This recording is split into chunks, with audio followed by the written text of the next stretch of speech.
The afternoon sun cuts through the high windows of Seattle's premier combat academy, illuminating the training floor where Bryce Caldwell stands in his immaculate white GI, black belt perfectly positioned. Behind him, international flags, Brazil, Japan, South Korea, USA, hang like silent witnesses.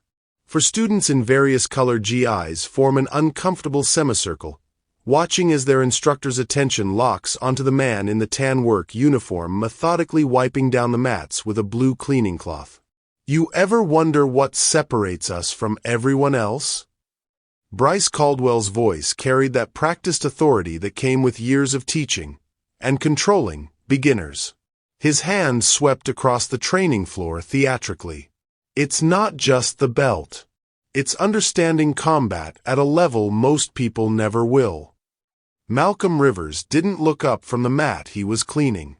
At 38, he'd perfected the art of being invisible during his month at the academy, arriving in the quiet hours before dawn when the gym belonged only to him and his thoughts. But today, a scheduling conflict had placed him squarely in the middle of the advanced afternoon session. "Almost done here, sir," Malcolm said evenly, his voice carrying none of the tension building in his shoulders. "Don't want to interrupt your lesson." Interrupt. Bryce's laugh was sharp, designed for an audience. "This is the lesson." He gestured to his 4 students, 3 women and 1 man, all shifting their weight uncomfortably. "How about we demonstrate what real training looks like? Give everyone here a contrast between someone who's dedicated years to this art." He paused, his smirk widening.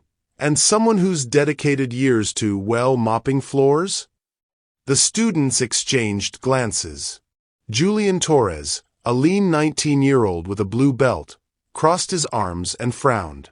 What Bryce couldn't see in that moment was the way Malcolm's jaw tightened almost imperceptibly, the way his fingers tensed against the cleaning cloth for just a fraction of a second, muscle memory from another life trying to surface. What none of them knew was that the man in the maintenance uniform had once moved through darkness with a call sign that made enemies vanish, that he'd sworn 15 years ago never to let that side of himself emerge again. What none of them knew was that oath was about to break. "Come on," Bryce continued, stepping closer with that confidence born from never facing real consequence. "Just a friendly demonstration. Unless you're too scared to step onto the mat with someone who actually knows what they're doing." Malcolm set down his cleaning cloth with deliberate slowness. When he stood, there was something in the way he moved, fluid, economical, precise, that made the air in the room change. "All right," Malcolm said quietly, his voice calm as glass. "But when this is over, you apologize. Not to me, to him." He nodded toward Julian. Bryce's laugh came again, but this time it sounded just slightly hollow. If you're enjoying this story of hidden strength and quiet justice, like, comment, and subscribe to Choice Story. Stay with us to see how one moment of arrogance would shatter everything this black belt thought he knew about power, respect, and the most dangerous kind of warrior, the one who doesn't want to fight at all. Bryce's smile widened as Malcolm rose to his full height, still wearing that tan maintenance uniform that marked him as separate from the martial artists surrounding him. The instructor circled slowly, playing to his audience of 4.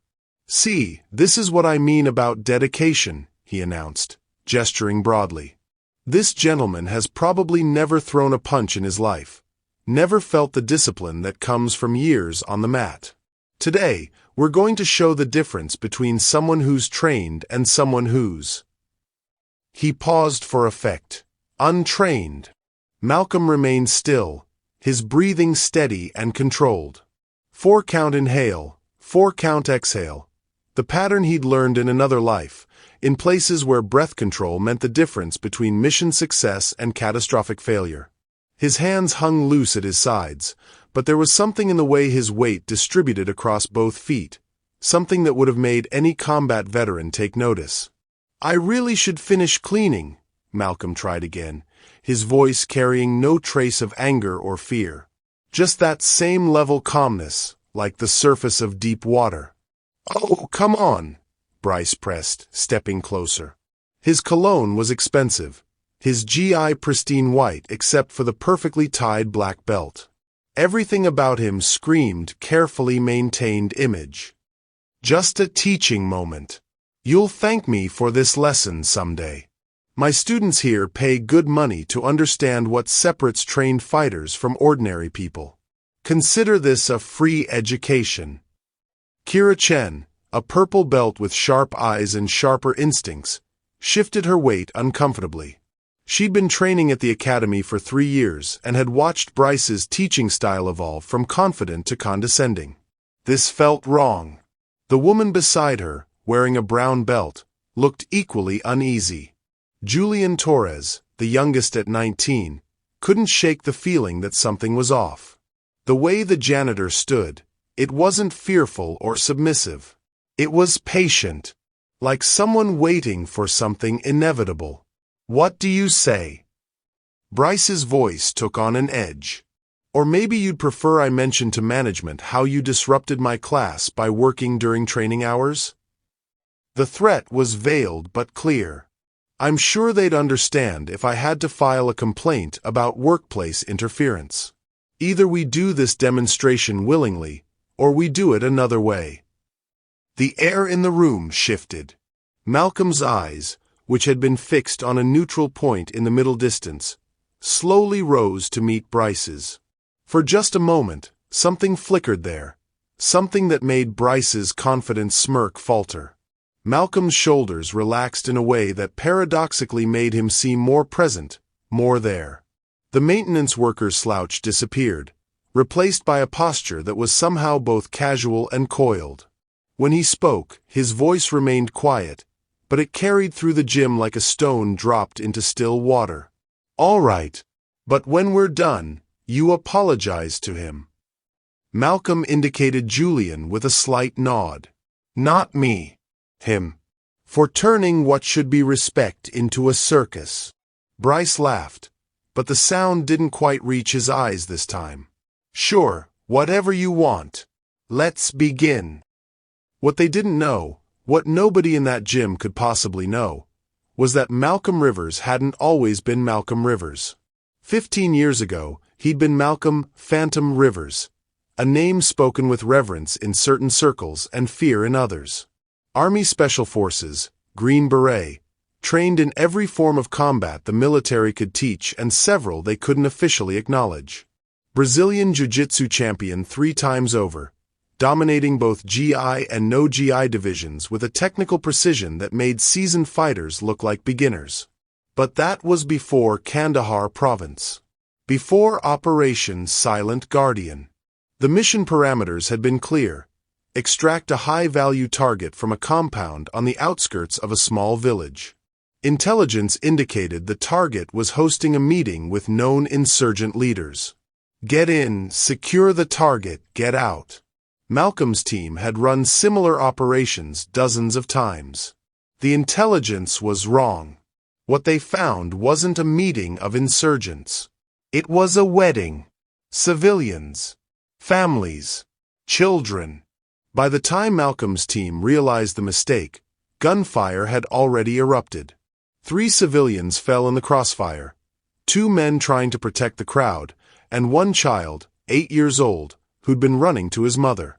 Malcolm had dropped his weapon and sprinted to the boy, performing CPR with hands trained to kill, now desperately trying to save.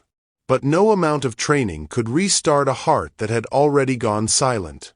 The investigation cleared his team: faulty intelligence, proper rules of engagement, no criminal negligence.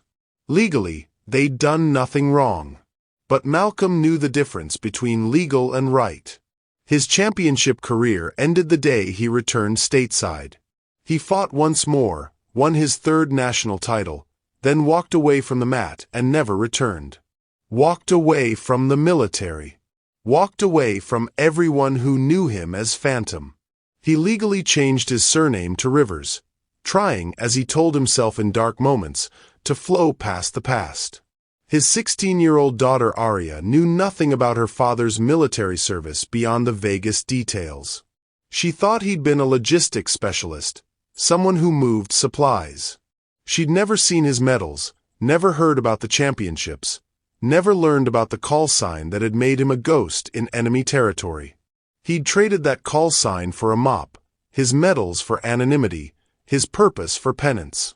For 15 years, he'd kept that bargain with himself. Never use those skills again. Never let the operator surface. Never let Phantom return. But standing in that gym, watching an arrogant instructor threaten a young student for the crime of having a conscience, Malcolm felt something shift inside him, like tectonic plates that had been still for years suddenly remembering they could move. The oath he'd made was about to break, not because of pride or anger, but because sometimes the only way to protect people from bullies is to stop being invisible. Malcolm stepped onto the mat, his work boots looking incongruous against the clean white surface. Bryce immediately shifted into instructor mode, pacing around him with exaggerated authority. "Okay, let's start with the absolute basics," Bryce announced, positioning himself directly in front of Malcolm. "This is what we call a fighting stance." He dropped into a textbook position, left foot forward, right foot back, hands up but relaxed, weight balanced on the balls of his feet. "Notice how my weight is distributed? How my hands are positioned to defend and attack. This is years of training, muscle memory, proper form." Malcolm mimicked the stance, but something was wrong. Or rather, something was too right. His positioning looked casual, almost lazy to the untrained eye, but his balance was perfect. Too perfect. His hands hung in a guard position that seemed natural rather than learned, like he'd been born standing that way. Julian leaned toward Kira, his voice barely a whisper. "Why does he move like that?" "Like what?" Kira asked, her eyes never leaving Malcolm. "Like he's done this 10,000 times." Bryce didn't notice. He was too focused on his lesson, too invested in the demonstration of his superiority. "Now, wrist control is fundamental," he continued, reaching out. "When someone grabs you like this," he clamped his hand around Malcolm's wrist with practiced force, the kind of grip designed to control and intimidate. "You need to understand leverage and—" He didn't finish the sentence. Malcolm's counter was instantaneous. No wind-up, no telegraph, no wasted movement. One moment Bryce was controlling Malcolm's wrist, the next moment Malcolm had reversed the grip entirely, his thumb positioned perfectly against the pressure point. His body angle shifted just enough to break Bryce's balance without appearing to move at all. Bryce felt himself being controlled and didn't understand how it happened. It was like fighting smoke. "Like that?" Malcolm asked quietly, his tone genuinely curious, as if he'd just successfully followed a tutorial video. Malcolm released immediately, returning to that same casual stance that somehow seemed all wrong to the students watching. The 4 students exchanged glances. Kira's eyes had narrowed. Julian's mouth was slightly open. Even Marcus, the brown belt who'd seen Bryce handle dozens of beginners, looked confused. That wasn't luck. That wasn't accidental. That was technique. Pure, refined, invisible technique. Bryce's face flushed slightly, the red creeping up from his collar. "Lucky reaction," he said, but his voice carried an edge now. "You probably just spasmed or something. Let's try something more complex." He moved to demonstrate an arm lock, positioning himself beside Malcolm. When you control the elbow and wrist simultaneously, you create a lever system that's nearly impossible to. But as he applied the technique, Malcolm shifted his weight almost imperceptibly. Suddenly Bryce's perfect leverage was gone, his control evaporated, and he was grasping at air while Malcolm remained exactly where he'd been, looking for all the world like someone who'd simply taken a breath. "Could you show that again?" Malcolm asked, his tone helpful. "I think I missed the part where the leverage works." The students weren't whispering anymore. They were staring. Bryce's flush deepened to scarlet. His carefully maintained authority was developing cracks, hairline fractures in the image he'd spent years cultivating. "Lucky again," he muttered, "but nobody was buying it now. Let's try something more advanced." In the back of the room, Kira's hand moved to her pocket, pulling out her phone with the instinct of someone who knew they were witnessing something that would need to be verified later. "Sensei, this doesn't feel right." Julian's voice cut through the tension like a blade. "He's just doing his job. This seems—" Bryce spun on him, the instructor's mask slipping further. "When you earn your black belt, Mr. Torres, you can question my teaching methods. Until then, you watch and learn." But Julian didn't sit down. The 19-year-old had spent 6 months training under Bryce, had absorbed countless lectures about respect and discipline, had been taught that martial arts was about protecting the weak and honoring the art. This wasn't that. "Respect isn't about belts," Julian said, his voice steadier than he felt. "You taught us that yourself. First lesson, first day. Remember. Sit down." Bryce's voice dropped to something cold and sharp. "Or find another academy, Mr. Torres. Your choice." Malcolm watched the exchange, and something shifted behind his eyes. He saw himself at 19, Fort Bragg, standing up to a drill sergeant who'd been hazing a recruit half his size. Saw the young soldiers he'd trained before deployments, teaching them that strength wasn't about domination but protection. Saw one kid in particular, 20 years old, asking a question Malcolm still remembered. "When do we know we're ready, Sergeant Rivers?" "When you'd rather not fight at all, son. When you understand that every skill you learn is a weight, not a trophy. When you'd give anything not to use what you know." That kid, Private First Class Nathan Chen, hadn't made it home. Roadside IED outside Kabul, 3 weeks before his deployment ended. Malcolm's expression changed. Not dramatically, not obviously, but the students watching could sense it. The casual maintenance worker was receding, and something else was emerging. Something that moved differently, stood differently, breathed differently. "He's right," Malcolm said quietly, his voice cutting through the tension. "This isn't about teaching." Bryce turned, his anger finding a new target. "Excuse me." "This," Malcolm gestured at the mat, at the assembled students, at the entire theatrical performance. "This isn't about education or martial arts. This is about you feeling powerful. That's not discipline. That's insecurity." The words hung in the air like smoke. Around the mat, the 3 female students had unconsciously moved closer together. Marcus, the brown belt, stood straighter, as if seeing something clearly for the first time. Bryce's face went through several colors: red, crimson, then an almost purple shade of humiliated rage. His carefully constructed authority wasn't just cracked now, it was shattering. And worse, Malcolm had diagnosed the real problem with surgical precision. This wasn't about teaching. It had never been about teaching. "You don't get to come into my gym," Bryce started, his voice rising. "Your gym." Malcolm's eyebrows raised slightly. "I thought this was Premier Combat Academy. I thought martial arts belonged to everyone who respects it. But maybe I misunderstood." Kira's fingers moved across her phone screen, typing search terms with growing urgency. Military martial arts experts. Special Forces combat training. Grapplers who vanished. Julian watched Malcolm with something approaching awe. This wasn't a frightened janitor. This wasn't someone out of his depth. This was someone who'd been holding back, and was now choosing, very deliberately, to stop. Bryce's pride, already wounded, erupted into something ugly. "Clearly you need a harder lesson," he said, and the pretense of friendly demonstration evaporated entirely. "Let's see how your smart mouth handles actual technique."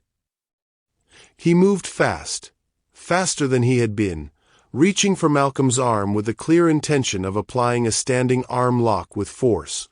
It was aggressive, meant to hurt, meant to reassert dominance through pain compliance. Malcolm's counter was invisible. One moment Bryce was reaching, the next moment his arm lock was simply broken, dissolved like morning mist, and Malcolm had barely seemed to move. "You're telegraphing with your hips," Malcolm said quietly, almost apologetically. "Your opponent sees it coming before your hands even move." "Lucky again?" Bryce snarled and tried another technique, faster this time. An attempt at a wrist lock combined with an off-balancing push. Malcolm evaded with minimal movement, his positioning shifting just enough to make Bryce's technique collapse on itself. The students watching couldn't even identify what Malcolm had done. It was like watching water flow around a stone. Bryce tried again. And again. Each attempt more aggressive, faster, more desperate. Each one neutralized with economy of motion that seemed to violate physics. The students were transfixed. This wasn't possible. Beginners didn't move like this. Untrained people couldn't read techniques before they happened, couldn't counter with such precision, couldn't make a black belt instructor look like he was fighting his own shadow. Kira's search results loaded, and her eyes went wide. Her hand shook slightly as she read the screen. Malcolm Rivers, the Phantom, 3-time national champion, Special Forces, decorated combat veteran, disappeared 15 years ago, whereabouts unknown. "Oh my God," she whispered. Meanwhile, Bryce had escalated to a takedown attempt, shooting in low for Malcolm's legs with the desperation of someone watching their world collapse in real time. Malcolm's sprawl was textbook. No, it was beyond textbook. It was what instructors showed in training videos, what Special Forces operators drilled until it became instinct. His hips dropped, his legs shot back, his weight distributed perfectly. Bryce found himself face down on the mat, Malcolm standing above him, not even breathing hard.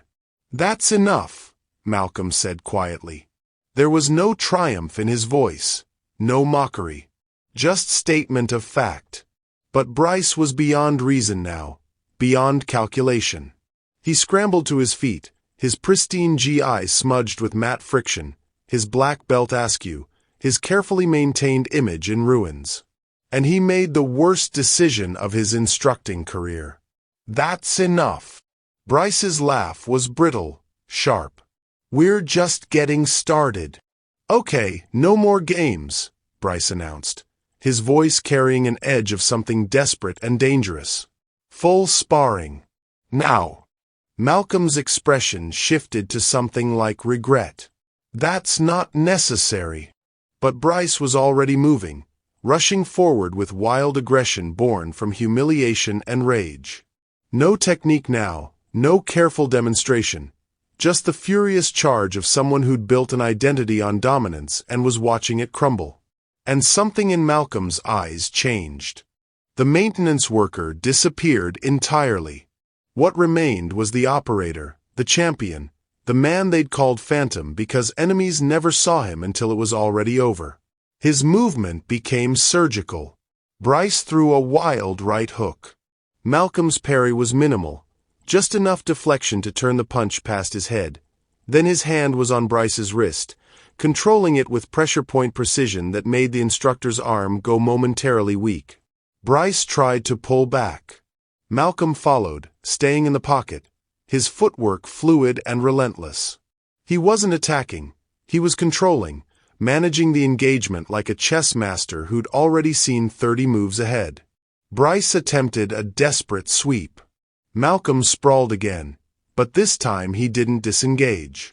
Instead, he flowed around Bryce's attempted technique like water finding the path of least resistance, and suddenly he was behind the instructor, one arm sliding around Bryce's neck while his legs positioned for control. It took 2.8 seconds. In that impossibly brief span, Malcolm executed a rear-naked choke with such technical perfection that every student watching would remember the moment for the rest of their lives. Not tight enough to harm, not applied with rage or vengeance, just perfect, absolute control. Bryce tapped frantically. Once. Twice. 3 times. His hand slapped against Malcolm's forearm with increasing desperation. Malcolm held the position 1 extra second, not to hurt, but to make absolutely certain the lesson was understood. Then he released and stepped back, his breathing still steady, his expression calm. "That's how you apply technique without ego," Malcolm said quietly. "Control without harm. Strength without arrogance." The gym had gone completely silent. For students stood frozen, their mouths open, their eyes wide. The afternoon sun continued streaming through the high windows, illuminating dust motes that hung suspended in air that felt charged with electricity. Bryce remained on the mat, gasping, one hand touching his neck where Malcolm's arm had been. The choke had been perfect. No pain, no injury, just complete and utter dominance demonstrated with such control that it was more devastating than any violent takedown could have been. Everyone had frozen, just like the title promised. Because they'd all just witnessed something that shouldn't have been possible. A janitor executing military-grade combat techniques with the precision of someone who'd spent a lifetime mastering the art of fighting. And then Kira stood up, her phone in her hand, her voice shaking slightly as she prepared to answer the question everyone was now asking. Bryce lay on the mat, chest heaving, one hand still pressed against his throat where Malcolm's arm had been. His pristine white GI was twisted and smudged, his black belt had come partially undone, and his expression cycled rapidly through shock, embarrassment, and dawning horror. Kira rose to her feet, her phone clutched in trembling hands. She moved toward Julian, then held the screen where everyone could see. "I found something," she said, her voice barely above a whisper. Julian took the phone, his eyes scanning the screen rapidly.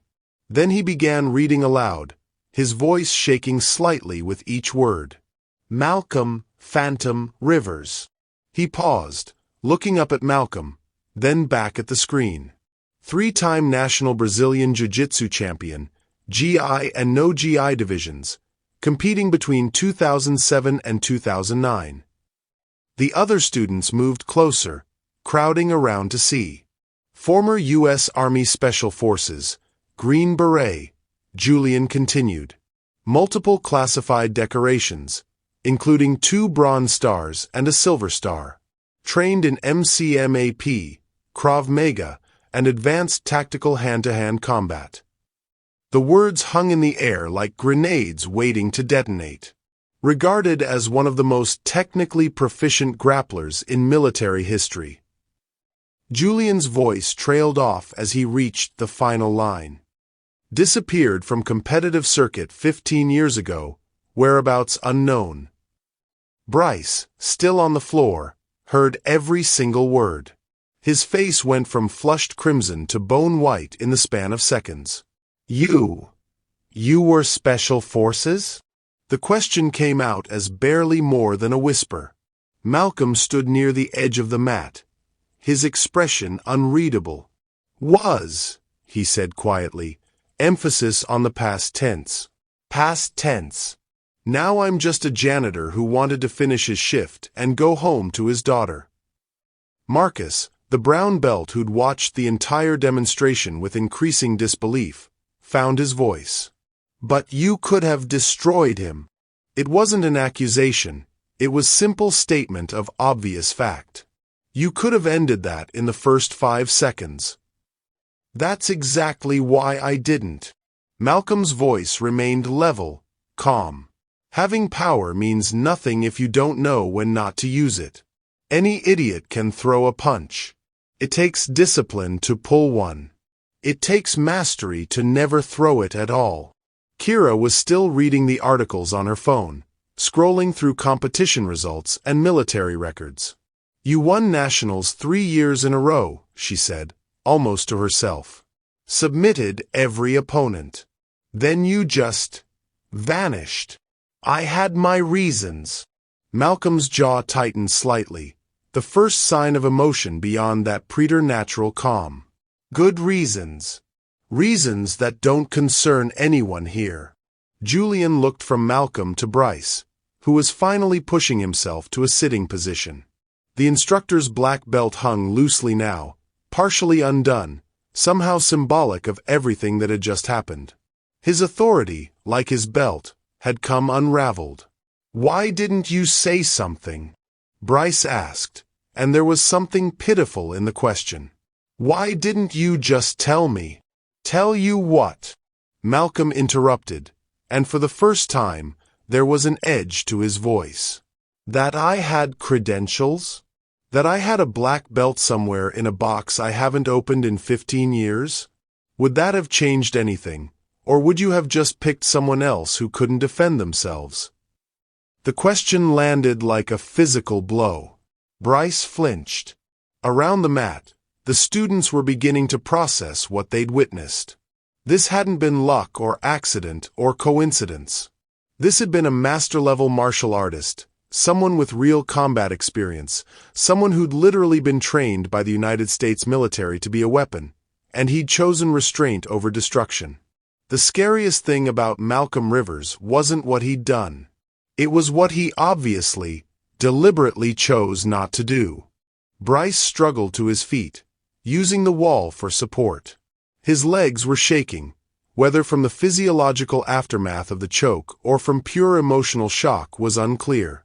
"If you'd told me you had training," he started, grasping for some way to salvage the situation, some explanation that would make this less humiliating.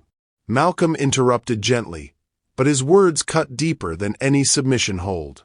"Would that have changed how you treated me?" The question hung in the air. "Or would you have just found someone else who couldn't defend themselves?"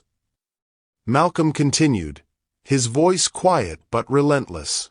"A different janitor? A delivery person? Someone without credentials to protect them?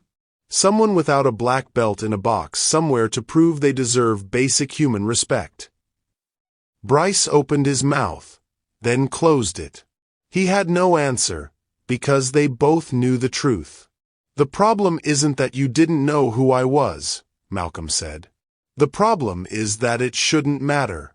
Every person who walks through that door deserves respect, not because of their belt color or their job title, but because they're human. You didn't fail because you picked the wrong person to humiliate.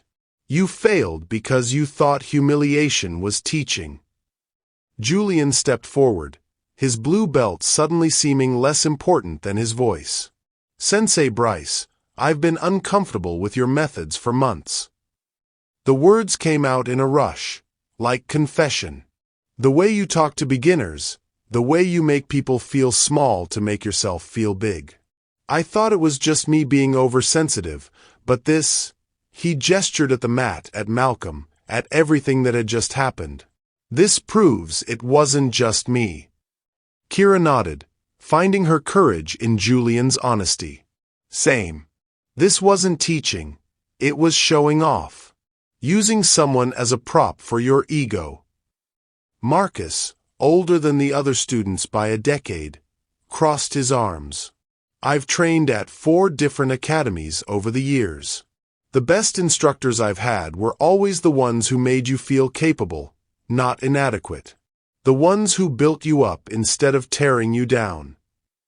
Bryce looked around at his students, the people who'd paid him money, who'd trusted him with their development, who'd absorbed his lessons about discipline and respect and the martial way. And he saw in their faces that he'd failed them all far worse than Malcolm had dominated him on the mat. "I'm sorry," Bryce said, and the words sounded hollow even to his own ears. "I didn't realize." "Apologies mean nothing without changed behavior," Malcolm said, his tone not unkind but absolutely firm. "The question isn't whether you're sorry now. The question is, what will you do differently tomorrow? Next week? Next month? Will you treat people with respect because you learned it's right, or because you're afraid they might secretly be special forces?" Bryce had no answer. He stood there in his rumpled GI, his authority in tatters, his self-image shattered, and realized that he'd built his entire teaching philosophy on a foundation of insecurity and ego. Malcolm had exposed that in less than 5 minutes. Malcolm began gathering his cleaning supplies: the bucket, the cloth, the spray bottle.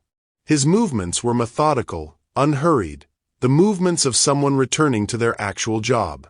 "I need to finish my work," he said simply. Some of us don't have the luxury of quitting when things get uncomfortable. The words were quiet, but they struck with the force of a master's technique. Perfectly placed, impossible to counter, devastating in their simple truth. Malcolm was heading toward the equipment room, cleaning supplies in hand, when Julian's voice stopped him. "Wait!" The young man hurried across the mat, his blue belt swaying with the movement. "Would you ever consider teaching? Here, I mean, actual teaching." Malcolm paused, his hand on the doorframe. For a long moment, he didn't turn around. "I left that world for good reasons, Julian." "Maybe those reasons are exactly why you should teach," Kira said, stepping forward to join the conversation. Her phone was still in her hand, still displaying the article about Malcolm's championship years. People who crave power shouldn't have it. People who fear it, people who understand its weight, they're probably the ones who should. Malcolm finally turned, his expression thoughtful. He looked at the students, Julian's earnest hope, Kira's intensity, Marcus's quiet nod of agreement. He saw something in them he hadn't let himself see in 15 years. Not threats or reminders of violence, but simply people who wanted to learn from someone who understood the difference between strength and cruelty. "I'll think about it," he said quietly. 2 months passed like water flowing. The gym looked different now, though the physical space hadn't changed. Same mats, same international flags, same afternoon sunlight through high windows. But the atmosphere had shifted fundamentally.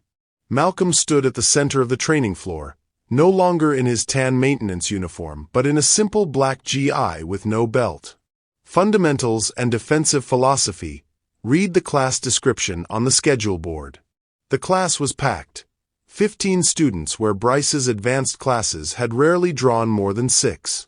Control begins with understanding that every technique is a choice, Malcolm was saying, demonstrating a basic wrist escape on Julian, who now assisted in classes.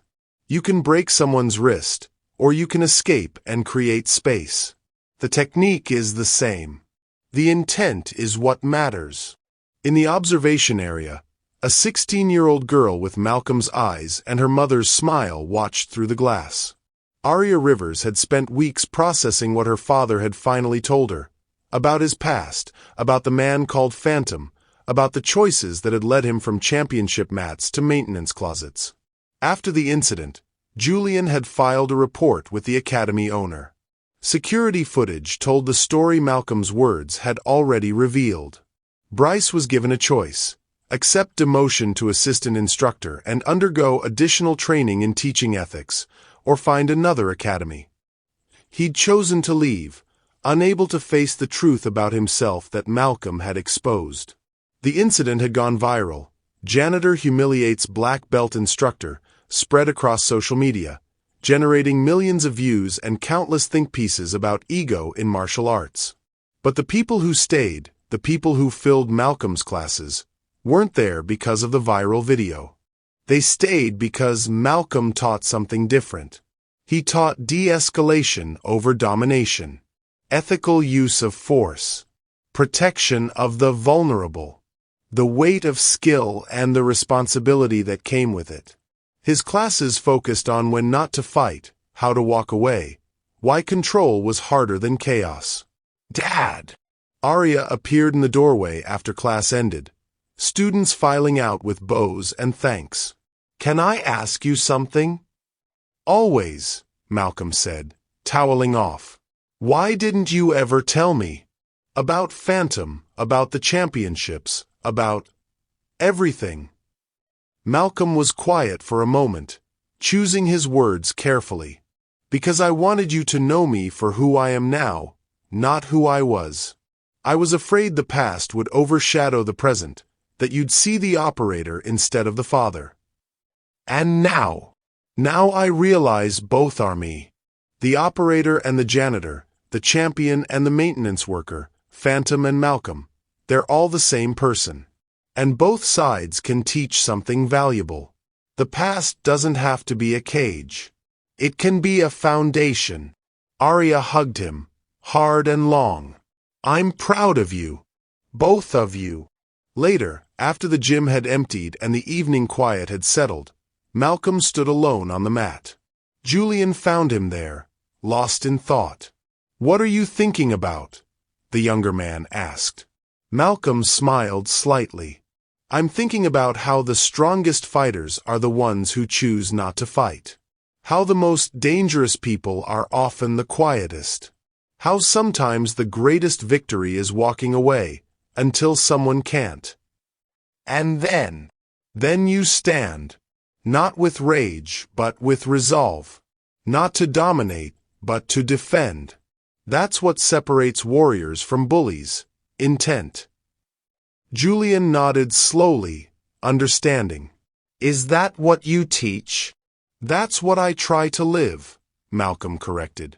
The teaching is just helping others find their own version of that truth. Outside, Seattle's evening lights began to glow against the darkening sky. Inside Premier Combat Academy, a former ghost who'd once been called Phantom had found something he'd spent 15 years searching for without realizing it.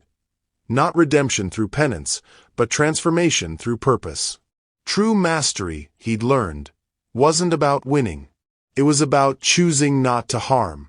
True danger wasn't loud. It was silent until necessary. True strength didn't announce itself. It simply existed, waiting for the moment when protection, not domination, was required. And sometimes, the person cleaning the floors carried more power in their restraint than the person wearing the belt carried in their ego. The quietest storm, after all, is often the most devastating. Not because it destroys, but because it could, and chooses not to.